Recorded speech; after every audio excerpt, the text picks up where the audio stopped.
1 தீமோத்தேயு 5:19 மூப்பனானுக்கு விரோதமாக, ஒரு பாஸ்டருக்கு விரோதமாக, புதிய ஏற்பாட்டுல பாஸ்டர்னு வராது, மூப்பன் தான் வரும்.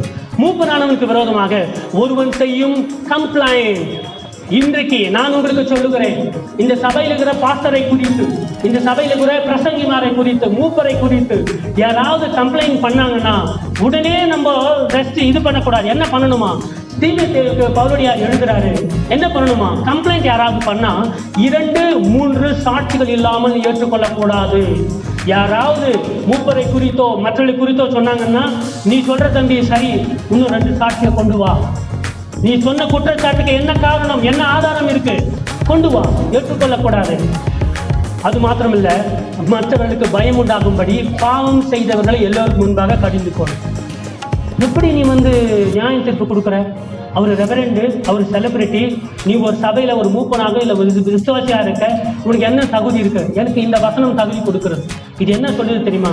அந்த மூப்பனுக்கு விரோதமாக, பாஸ்டருக்கு, ரெவரண்டுக்கு விரோதமாக யாராவது கம்ப்ளைண்ட் பண்ணாங்கன்னா 2-3 சாட்சி அது உண்மையாக விளங்கினாள். உண்மைன்னு சொன்னா என்ன பண்ணணும்? மற்றவர்களுக்கு பயம் உண்டாகும்படி இங்க இருந்த என்ன பண்ணணும்? பாவம் செய்தவர்களை எல்லோருக்கும் முன்பாக கடிந்து கொள்ள. அப்பதான் மற்றவர்கள் செய்ய மாட்டான். ஒரு பையன் சின்ன 1st கிளாஸ்ல போய் பென்சில் திருடிட்டு வரும்போது என்ன பண்ணணும்? அம்மா அப்பா திட்டணும். இது திட்டக்கூடாதுரா, தப்புப்பான்னு சொல்லணும். அது தப்பு சொல்லாம நீங்க தட்டிக்கிட்டே இருந்தீங்கன்னு, பரவாயில்லனா இன்னைக்கு பென்சில் திருடுவான், நாளைக்கு பென் திருடுவான், அப்புறம் பேனா திருடுவான், அப்புறம் புக்கு திருடுவான். கடைசியில ஒரு நாள் ஒரு வீட்டுல கொள்ள கூட்டத்துல ஏதாவது பொருட்களை திருடும் போது நேர போய் ஜெயில போய் நிற்பான். அப்படி திருடும் போது யாராவது பார்க்க வந்தாங்கன்னா அவங்களுக்கு கொலை பண்ணுவோம். அப்போ அவனுக்கு அவ்வளவு பெரிய தவற காரணமாக இருந்தவர்கள் யார்? அவன் பென்சில் திருடும் போது அவனை திருத்தாததனால்தான். நாம தான் திருத்தாமல் நிறைய பேரை இந்த வெளியே விட்டு அமைச்சிருக்கோம். நம்ம ஆரம்பத்தில் திருப்பி இருந்திருந்தா இன்னைக்கு நிறைய பேர் இங்கே இருந்திருப்பாங்க. நம்ம ஆரம்பத்தில் திரும்புறதில்லை, கடைசி வரைக்கும் பார்க்கணும். கடைசி வரைக்கும் பார்க்கணும். என்ன ஆகுது? முடிஞ்சு போச்சு. ஜான் ஜெபராஜ் விஷயத்தை பத்தி வெளியே உலகத்துக்கு வரதுக்கு யார் காரணம் நினைக்கிறீங்க?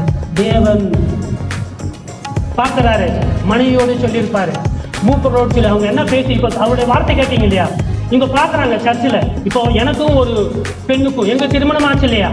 ஒரு பெண்ணுக்கும் எனக்கும், ஒரு வாலிப பெண்ணுக்கும் ஒரு சலசலப்பு ஓடுதுன்னு வச்சிங்க. நீங்க என்ன பண்ணுவீங்க? நான் இந்த சபையுடைய பாஸ்டர்னு வச்சிங்க.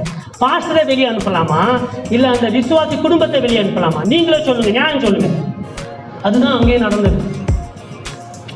நடந்தது. பார்ப்பா, நீ எங்க பாஸ்டர் இல்ல, உன்னுடைய சபை இது. அது மாதிரி ஒரு சின்ன நடந்தது, யாரோ தப்பு நடந்தது, பெரியவங்க நீங்க மன்னிச்சு இருக்கீங்க, அவரை மன்னிச்சு. அவர் சொல்றாரு பாருங்க, ஒரு ஒரு பெண்ணு அவங்க குடும்பத்துல அந்த பெண்ணை ரொம்ப டார்ச்சர் பண்ணாங்க. அந்த குடும்பத்தோட பெண்ணை தான் இவங்க திருமணம் பண்ணிட்டு இருக்காங்க. அவங்க என்ன முடிவு பண்ணாங்கன்னா, நீ இரு, அந்த விசுவாசை வெளியே அமைச்சுக்கோ. நீ உண்மையான பாஸ்டா இருந்தா ஒத்துக்கிட்டு இருக்கணுமா இல்லையா?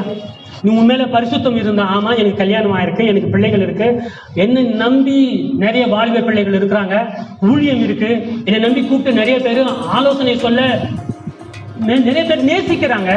அந்த பெண்ணு போனா போகுது. உண்மையான ஒருவேளை அது உண்மை இல்லாம நீங்க பாக்குறவங்க ஒரு நல்ல நட்பை கூட தவறா புரிஞ்சுக்கிட்டு தான் புரிய வைக்கணும். இல்லம்மா, எனக்கும் அந்த பெண்ணுக்கும் சம்மந்தமே இல்லை. ஆனால் உண்மையாக சம்மந்தம் இப்போது தூரம் ஆகணும் அல்ல. ஆனால் இவர் ஆகல. ஆனா வேதம் சொல்லுகிறது, நீ அப்படிப்பட்ட பாவம் செய்தவர்களை என்ன பண்ணு? வெளிப்படையா கடிந்து கொள். ஏன் வெளிப்படையா கடிந்துக்கணும்? சில பேர் சொல்றாங்க, ஏன் நீங்க நியாயம் தீர்க்கிறீங்க? நியாயம் தீர்ப்பது வேறு, குறைகளை சொல்லி அவரை திருத்துவது வேறு. நியாயம் தீர்ப்பது கர்த்தர் சொன்னார் இல்லையா? உன் கண்ணிலே உதிரம் இருக்கும் போது மற்றவங்க கண்ணுக்கு துரும்பை பார்க்கிறது என்ன? நான் சொல்றேன், என் கண்ணுல உதிரம் இல்லை, துரும்பி இல்லை. அப்ப நான் கண்ணில், உன் கண்ணில் துரும்பிக்குப்பா, நான் ஊதட்டுமா? அது தப்பா? ஆகையினாலதான் வேதமே சொல்லுது, பாஸ்டரா இருந்தாலும் சரி, நீ பிஷப்பா இருந்தாலும் சரி, யாரா இருந்தாலும் சரி, என்ன பண்ணலாம்? நம்ம வெளியே புறமா கடிந்து கொள்ளலாம். நீ பட்சபாதத்தோட ஒன்றும் செய்யாமல், அப்படி ஏதாவது கம்ப்ளைண்ட் பண்ணாங்கன்னா விசாரிக்கும் முன் நிர்ணயம் பண்ணாத. நீ ஜட்ஜ்மெண்ட் முடிவு பண்ணிடாத, விசாரித்து இவர்களை நீ செய்யன்னு சொல்லி அவர் சொல்றாரு.